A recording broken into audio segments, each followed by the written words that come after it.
ধ্বংস করার জন্য শেখ হাসিনা এমন কোনো কাজ করেননি। কারণ মুক্তিযুদ্ধে তার পরিবারের অবদান নাই, না তার পিতার, তার না নিজে।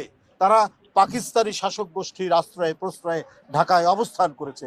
এই কারণেই প্রতিহিংসা। কেন জিয়াউর রহমান স্বাধীনতার ঘোষণা করলো? কেন তার স্বাধীনতা ঘোষণা নিয়ে তার পরিবার, তার স্ত্রী, তার 2 পুত্র বন্দী অবস্থায় রইল? জনগণের মধ্যে তার এই যে দেশপ্রেম, সেই দেশপ্রেম এবং জনপ্রিয়তা শেখ হাসিনা কোনোদিনই বরদাস্ত করতে পারেনি। মায়ের কোলে সন্তানের লাশ, এটা যে কত বড় হৃদয় ভাঙা একটি ঘটনা সেটা বলা যাবে না।